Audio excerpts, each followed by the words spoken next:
출발의 기쁨 여섯 번째, 마가복음 12장 41절부터 44절 말씀 같이 하겠습니다. 예수께서 헌금함을 대하여 앉으사 무리가 어떻게 헌금함에 돈 넣는가를 보실세 여러 부자는 많이 넣는데 한 가난한 과부는 와서 두 렙돈 곧 한 고더란트를 넣는지라.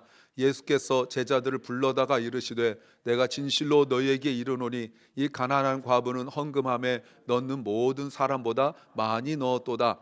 그들은 다 그 풍족한 중에서 넣었거니와 이 과부는 그 가난한 중에서 자기의 모든 소유 곧 생활비 전부를 넣었느니라 하시니라. 아멘. 아멘. 오늘 설교는 다른 때와 좀 다른 방식으로 하려고 합니다. 제가 이렇게 설교한 적은 없는데 혹시 이 설교를 본문을 딱 읽으면서 헌금하란 얘기 아니야?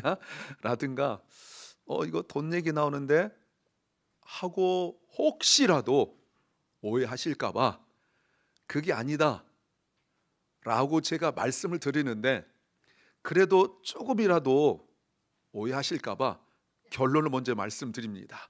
오늘 설교의 결론은 하나님 나라의 가치가 무엇이고 제자들이 무엇을 보고 무엇을 따라하는가, 요게 결론입니다. 여러분, 제가 이렇게 설교 안 하죠. 제가 항상 그 귀납법 이런 말이 있습니다. 그렇게 해서 뒷부분의 결론 이렇게 쭉 이끌어가는 목사고 그렇게 설교를 하고 가르치고 있는 사람인데, 이 본문이 자칫 문맥을 모르면 설교 얘기, 헌금 이야기하고 맞힐 가능성이 높고, 또 받아들일 때도 혹시라도 그렇게 생각하실까 봐 아니다, 나 그렇게 설교 안 한다. 물론 하긴 해야 되겠죠. 해야 될 텐데 제가 일부러 말씀을 드리는 거예요. 그래서 하나님 나라의 그 밸류, 가치가 무엇인지, 그리고 제자들이라면 무엇을 보고 무엇을 따라하는가, 요게 결론이라는 거, 혹시 가다가 헌금 얘기 나오더라도 결론을 꼭 붙드시기 바랍니다. 그래서 설교의 오늘 핵심이 무엇이냐면, 사람은 숫자를 보고 예수님은 마음의 방향을 보신다. 이 방향이라는 말 제가 자주 쓰는 말이에요. The direction of the heart, 그 마음의 방향이 있다, 이거 아니겠습니까? 그리고요, 또 하나는 사람은 얼마를 남겼는가를 보는데 예수님 얼마나 맡겼는가를 보신다. 요 얘기가 앞에 결론과 그리고 핵심을 이렇게 얘기한 거예요. 지금부터 주무셔도 됩니다. 할 얘기는 다 했어요. 왜 그러냐면, 왜 헌금 얘기가 단순히 아니냐면, 오늘 본문 바로 앞에 보면 주님께서 바리새인들 이야기를 하시면서 바리새인들이 경건한 척하면서 길게 기도하는데 사실은 과부들의 재산을 다 빼앗아 먹는다, 다 먹어치운다, 삼킨다라는 내용을 일부러 말씀하세요. 그 단어가 어디에서 쓰인 단어냐면 헬라어로 씨를 뿌렸을 때, 밭에 씨 뿌렸을 때 마귀인 새들이 와서 그 말씀의 씨를 먹어치운다, 그 단어를 쓰거든요. 그래서 이 단어가, 이 오늘 내용이 단순한 헌금의 내용이 아니라는 것 다시 말씀드려요. 이 내용은 하나님 나라의 가치가 무엇이고 그러면 제자들은 어떻게 살아야 되는가에 관한 내용이고, 예수님, 우리는 그 물질의 방향, 숫자를 보고 얼마나 많은가를 보는데 예수님께서는 그것이 아니고 마음의 방향을 보신다. 사람들은 얼마나 남겼는가, 그래 능력이 있다를 보지만 주님은 얼마나 맡겼는가를 보신다. 요 얘기를 오늘 설교하려고 그러는 거예요. 그래서 성령께서는 우리의 마음의 방향이 예수님께로 잘 갈 수 있도록 역사하신 분이 바로 성령님이시라라는 것을 이렇게 말씀을 드리면서, 그래서 우리의 그 삶의 마음의 방향이, 그 삶의 중심이 예수님께로 가도록 역사하신 분이 곧 성령님이시다, 이렇게 말씀을 전체적으로 말씀을 드립니다. 좀 마음이 좀 평안해지셨습니까? 예. 근데 오늘 본문을 12장을 이렇게 쭉 보시면, 앞에 내용들을 이렇게 쭉 보시면 그 분위기를 좀 보셔야 돼요. 예수님께서 공생의 마지막 주간에 지금 예루살렘에 올라오신 그 상황이거든요. 그런데 12장은 이상하게 조용해요. 앞에 있었던 막 분주함도 없고 뒤에 나타나는 그 요란함도 없고 조용한 그 속에서 정말 침묵처럼 조용한데 하나의 소리만 들려요. 41절에요.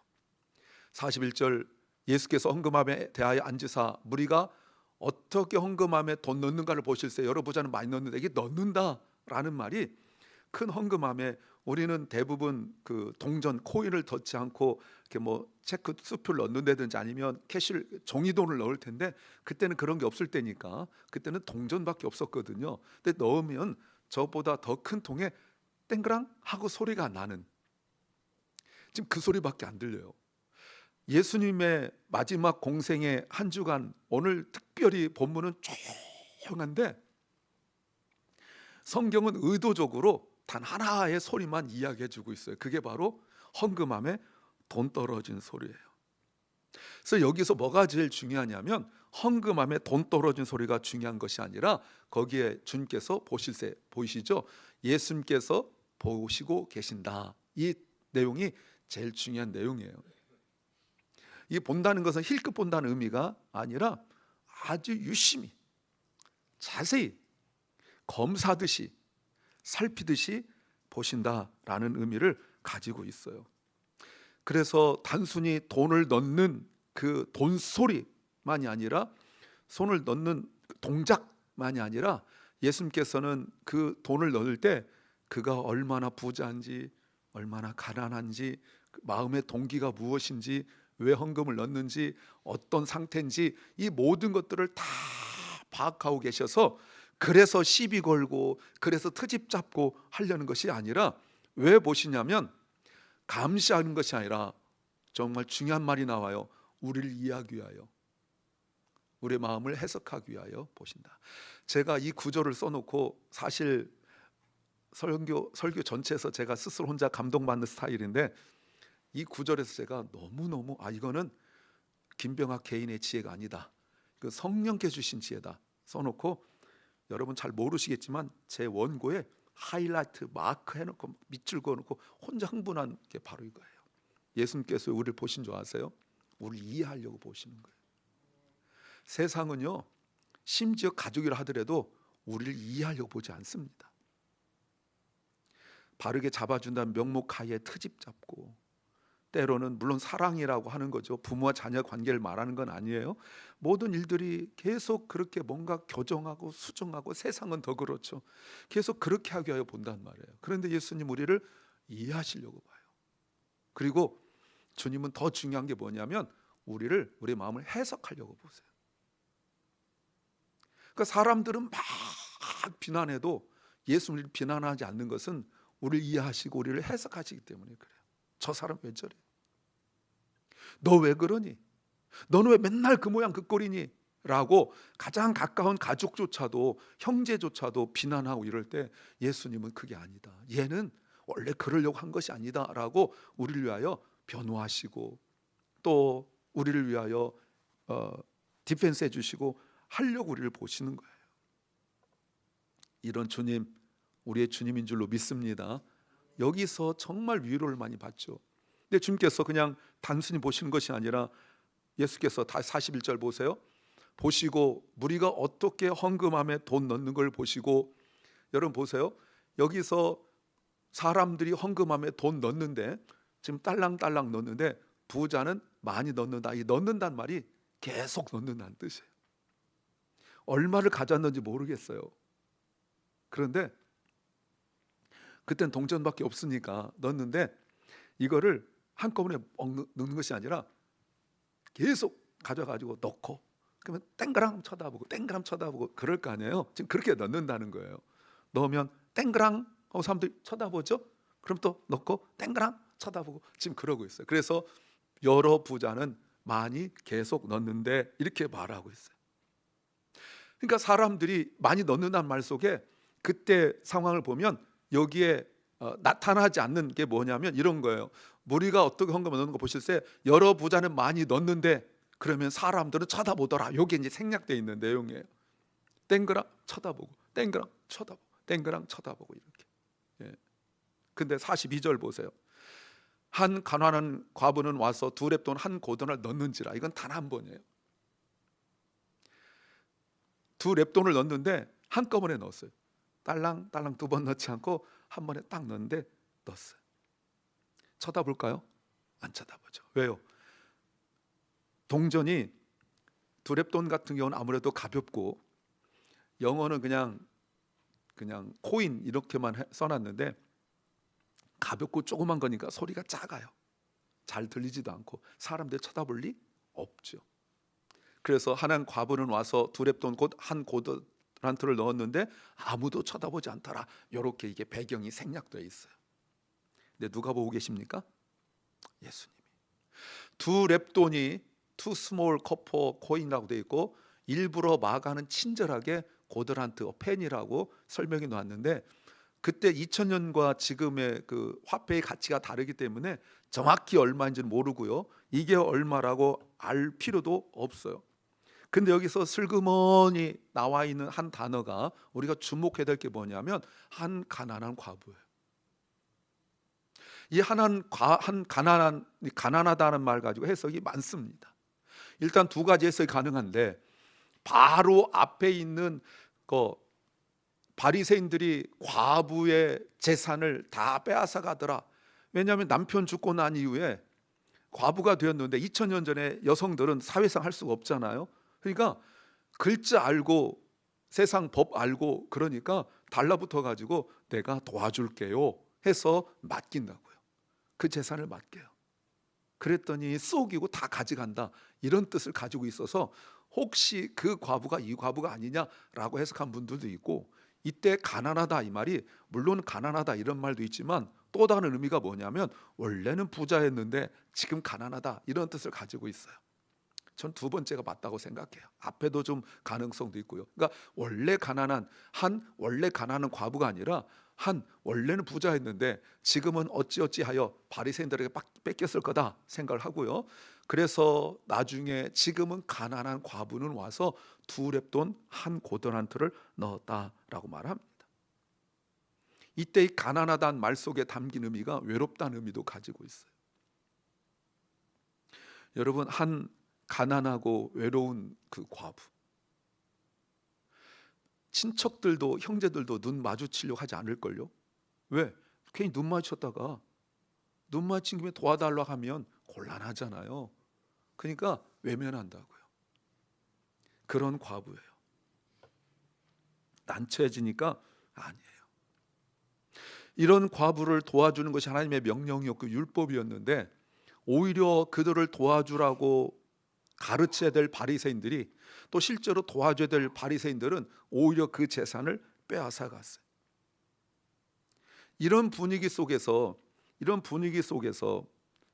보호받아야 될 사람이 보호받지 못하고 보호할 사람들이 오히려 등쳐먹고 빼앗는 현실 속에서 예수님께서 이 한 가난한 과부가 와서 헌금에 넣는 걸 보시고 말씀하시는 거예요. 그러면 이제 질문이 생깁니다.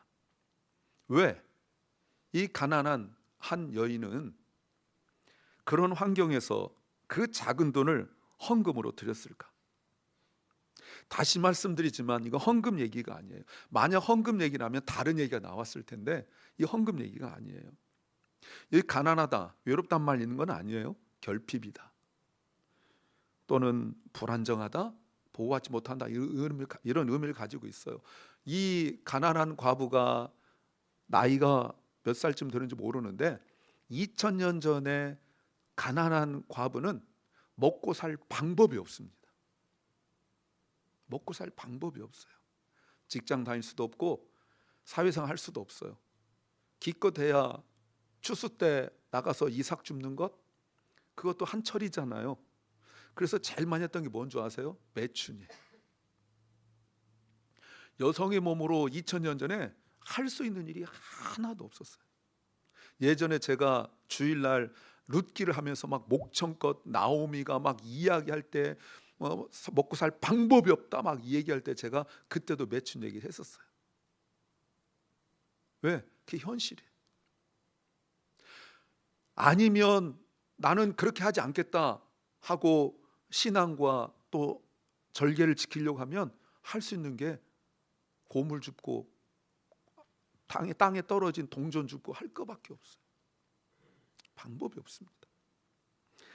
그런데 그걸 아시는 주님께서 이 한 가난한 과부가 와서 2렙돈 넣는 것을 보시고 말씀하시는 거예요.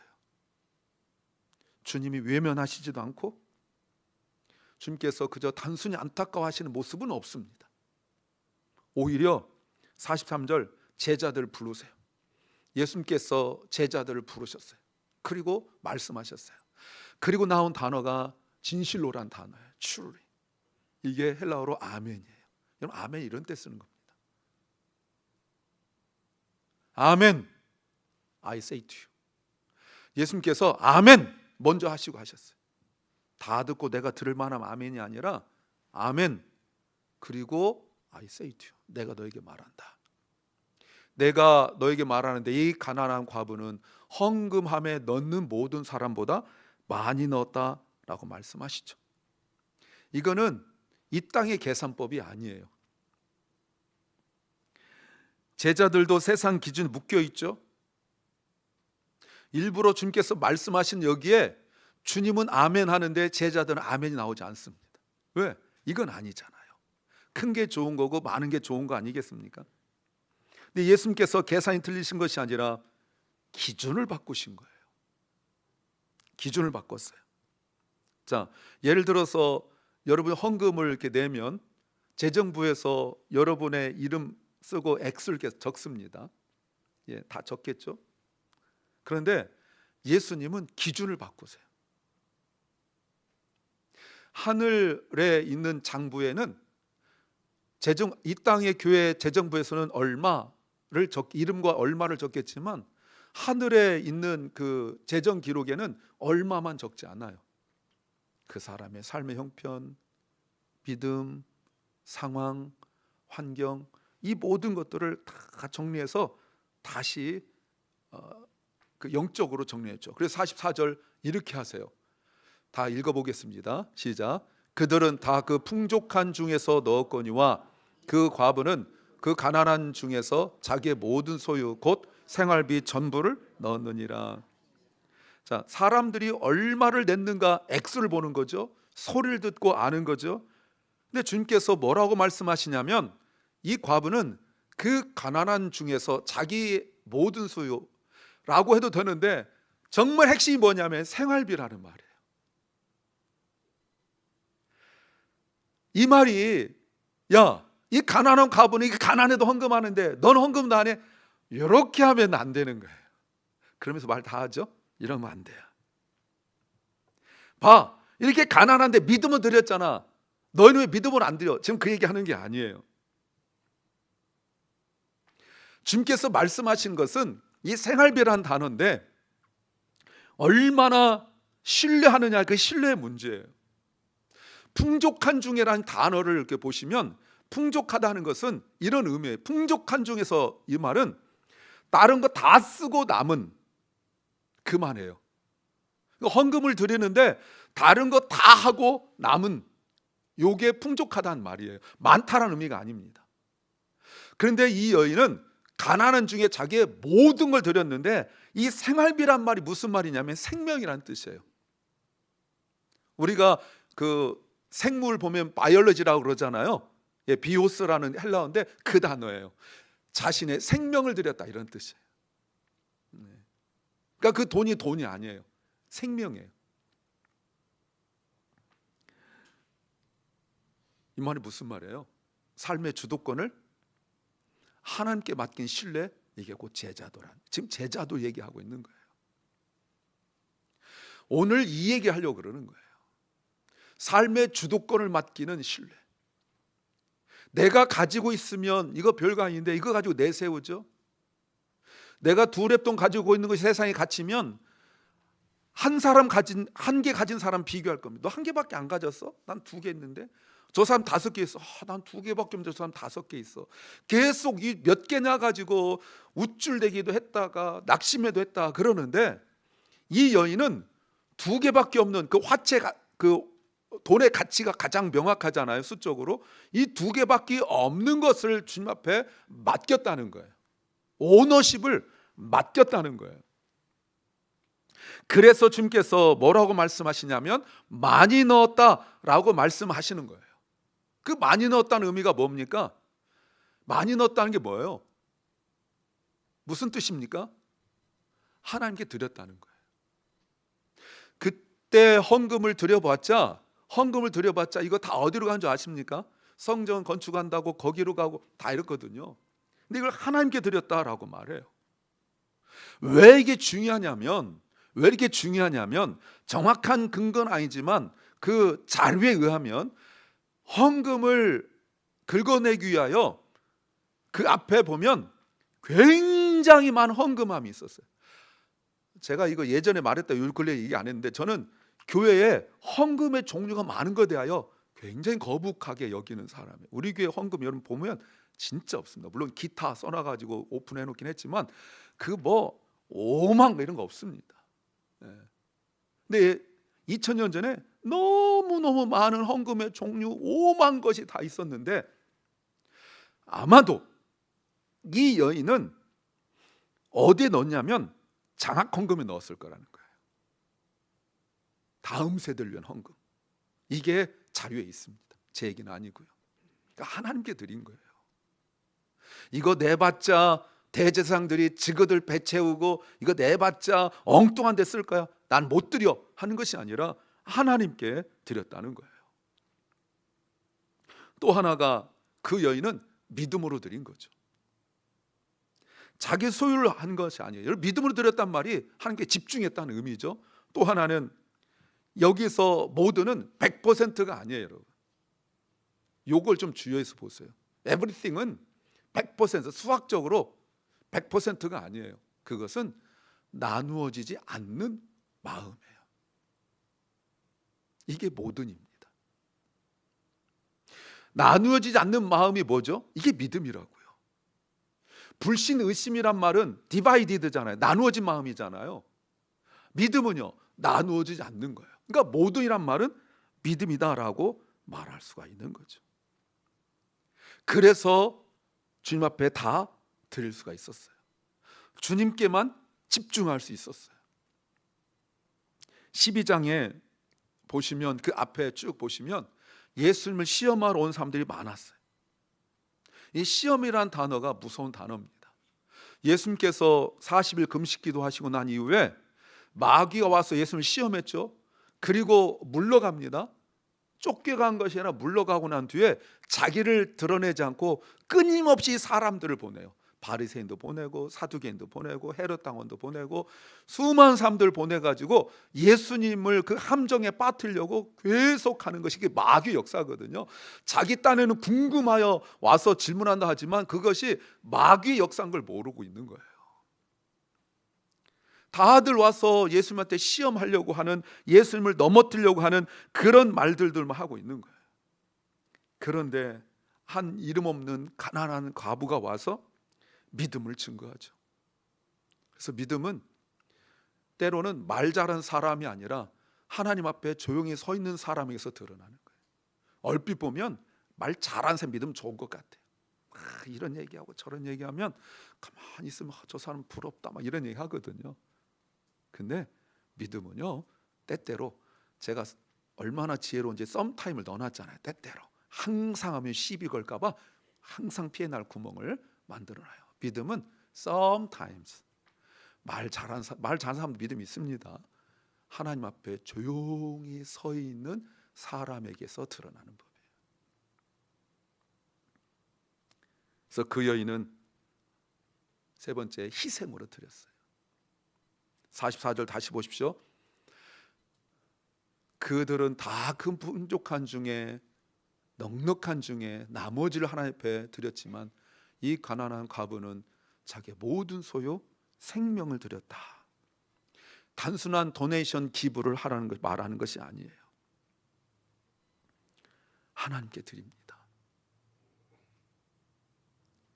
예수님이 이 말씀 하실 때, 오늘 진짜 중에 핵심을 말씀을 드리는데, 이 말씀 하실 때가 고난 주간이고 십자가를 눈앞에 두고 있는 상황이에요. 요거 지나고 나면 곧 이제 십자가를 붙잡히고 십자가를 지실 겁니다. 그런데 왜 이 과부의 이야기를 여기다 넣으셨을까? 여러분, 요 얘기가 예수님이 십자가에 달려 죽으신 것에 대한 사람들의 평가예요. 예수님은 자신의 생명을 넣었어요. 생명 전부를 드렸어요. 사람들 주목할까요? 예수님이 천하보다 귀한 어마어마한 생명을 드릴 때 사람들 눈에는 과부가 드린 두 렙돈처럼 여겨요. 아무런 가치가 없는. 당시 종교 지도자이나 사람들에 의하여 예수님은 그 귀한 생명이 두 렙돈에 불과했어요. 아무런 가치도 없고 없어도 크게 곤란하지 않은, 오늘날도 예수님을 두 렙돈 정도밖에 여기지 않는 사람들은 그거 있으나 없으나 신경도 안 써요. 만약에 여러분 중에 어느 분이 괜히 주일날 100만 불 가져갔다가 놓고 간 뒤에 아마 저한테 전화 오고 막 이럴 거예요. 아까 분명히 목사님이 와서 내 손 잡았는데 혹시 그때 가져갔을까 막 생각도 들기도 하고. 근데 혹시 저는 지금까지 30년 넘게 목사를 하면서 펜이 잃어버렸다고 저한테 전화 와서 한 명도 못 봤어요. 예, 한 명도. 어떤 때는 여기 뭐 옷도 놓고 하고 이런 분 있습니다. 어떤 분은 뭐 별거 다 성경책 놓고 하는 사람도 있었습니다. 사랑하는 여러분, 예수님이 나에게 정말 정말 귀한 분이고 내 생명보다 더 귀한 분입니다라고 고백할 수 있는 사람은 성령으로 구원받은 사람이고, 그리고 하늘로부터 거듭난 사람이에요. 과부가 생활비 전부를 드린 것은 누군가를 살리고 돕는 자리에 연결되고 마찬가지로 예수님이 생명을 주신 것은 나를 살리기 위하여 모두를 드린 거예요. 다시 한번 말씀드려요. 이것은 헌금 이야기가 아니라 복음의 패턴을 말씀을 드리는 겁니다. 하나님께서 우리에게 자신의 사랑하는 독생자를 주셨을 때 아끼지 않고 다 내놓으셨어요. 사람들에게 두 렙돈 취급도 받지 못하는 그 귀한 분을 우리에게 주셨어요. 그 주님께서 십자가에 달리시고 무덤에 들어갈 때 아무도 관심이 없었어요. 그래야 주님께서 죽으시고 부활하셔야 내가 살아나는데 아무도 주님한테 관심 없었고 오로지 그 부자들, 권력자들 향하여서만 고개를 돌리고 있었어요. 그러나 과부가, 이름도 없는 과부가 묵묵히 하나님 앞에 드렸듯이 예수님도 묵묵히 자신의 생명을 내놓으셨어요. 예수님이 생명을 내놓으셨다고 누가 감동이나 받겠습니까? 예수님의 생명에 대하여 감동받을 수 있는 사람은 구원받은 사람밖에 없어요. 마찬가지로 그 과부가 두 렙돈 드린 것에 대해 감동받은 사람은 단 한 분, 예수님밖에 없어요. 과부의 두 렙돈은 작은 돈이지만 그 안에는 나의 모든 걸 다 드린다라고 말하는 그 향기 같은, 마치 우리에게 십자가의 향기 같은 내용이에요. 오늘 본문의 그 앞에 보면 29절부터 31절에 이런 말씀이 나와요. 하나님을 마음을 다하고 힘을 다하고 생명을 다하고 힘을 다하여 주 너희 하나님을 사랑하라 라고 하는 말씀이 나와요. 이걸 서기관이 알았지만 그들은 하지 않았어요. 그런데 이 여인이 목숨을 다하고 생명을 다하고 힘을 다하고 하나님을 섬기는 것이 무엇인지 보여주고 있어요. 사랑하는 여러분, 하나님의 사랑과 이웃사랑은 결국 내 것을 움켜쥐는 손에서 내어주는 손으로 나타나는 거예요. 손을 펼칠 때 이게 곧 이웃사랑, 하나님의 사랑이에요. 여기에서 이제 우리의 마음이 놓입니다. 그 두 렙돈이었지만 주님 앞에 주도권을 넘기는 것에 드림을 주님께서 주목해 보신다면, 내가 하는 아주 작은 것이라도 내가 주님 앞에 주도권을 넘기는 그 드림이 된다면, 그런 섬김이 된다면 주님은 주목해 보실 것입니다. 그럼 됐잖아요. 예수님이 알아주시면 됐잖아요. 옛날에 저 어릴 때는 목사님들 그런 설교 많이 하셨는데, 주님이 알아주시면 됐지 뭐 이런 설교 많이 하셨는데, 저도 여러분에게 동일하게 말씀드리고 싶어요. 주님이 알아주면 됐지. 누구의 인정을 받으려고 그렇게 애쓰고 계십니까? 2000년 흐르는 동안 그 가난하고 외로운 여인의 드림이 얼마나 많은 사람들에게 위로가 되었을까 생각해 보셨습니까? 내가 얼마를 드리든, 내가 얼마를 기도하든지 말이죠, 내가 차분히 앉아서 말씀 묵상할 시간이 없어서 운전하고 가면서 목사가 보낸 설교를 듣고 막 이럴 때 주님께서 너는 왜 이렇게 게을러 터져가지고 5분만 일찍 일어났으면 됐잖아 이렇게 말씀하지 아니하시고, 그래 내가 다 안다, 너 얼마나 바쁘고 힘든지 내가 다 안다 이러는 분이잖아요. 사랑하는 여러분, 주님은 많이 드린 사람을 보시는 것이 아니라 결핍 속에서도 마음을 주님께 드린 사람을 보십니다. 그러면 과부는 어떻게 이런 드림이 가능했을까요? 두 가지 이유가 있어요. 하나는 가치의 변화가 생겼기 때문에 그렇습니다. 밸류가 트랜스폼이에요. 생활비 전부를 드려도 하나님이 나를 알아두시면 충분하다는 가치 변화가 있었기 때문에 들을 수 있는 거예요. 두 번째는 그 여인은 하나님 나라의 비밀을 알고 있기 때문에 그런 겁니다. 하나님 나라의 소망이 있는 사람은 내 손에 있는 것이 전부가 아니란 걸 알아요. 내 손에 있는 이 두 렙돈, 나에겐 두 렙돈이고 나에게 전부이지만 이걸 하나님 앞에 드렸을 때 마치 오병이어의 그 어린아이가 주님 앞에 드렸을 때 그 수많은 사람들이 먹고 살았던 것처럼 이 작은 물질이지만 주님 앞에 드렸을 때 이것이 어떻게 역사가 일어나서 어떤 놀라운 생명 살아나는 역사 알 수 없기 때문에 주님 앞에 드리는 거예요. 이렇게 하고도 제가 설교 준비하면서 계속 가졌던 궁금함이 있었습니다. 제가 이거 사실은 오랫동안 가졌던 궁금함이에요. 이번 설교 준비하면서 제가 이 부분을 해결했어요. 하나님은 우리보다 훨씬 많이 가지시는데 왜 과부의 조금을 받으시고 그렇게 기뻐하셨을까? 어릴 때 몰랐을 때 이거 가지고 제가 전도사님한테 따지고 장로한테 따졌다가 군밤 많이 맞았어요. 하나님이 돈이 필요한 분이 아니에요. 하나님은 그 여인의 믿음을 받으시고 그 여인의 마음을 받으시고 그 여인의 인생을 받으신 거예요. 그래서 제가 떠오른 찬송가가 이겁니다. 세월 지나갈수록 의지할 것뿐일세 아무 일을 만나도 더욱 의지합니다. 이러면 됐잖아요. 이러면 됐잖아요. 사랑하는 주님의 성도 여러분, 오늘도 주님께서 우리를 보고 계십니다. 저 녀석 얼마나 보자 하고 기록하는 분이 아니라 우리 마음을 보세요. 오늘 주님께서 이 자리에 계셔서 우리 예배드리는 우리의 마음을 보신다면 여러분 어떻게 평가하실 것 같아요? 하나님, 저 이 시간밖에 없어서 주님 앞에 드립니다. 제가 평일에는 정말 시간도 많이 없고 그랬는데 이 시간 주님 앞에 드립니다. 이럴까요? 아니면 다르게 생각하실까요? 그래서 우리에게 주님이 전부이다라는 생각을 가질 수 있도록 성령께서 역사하시는 거예요. 우리는 주님 앞에 무엇을 드릴 수 있을까요?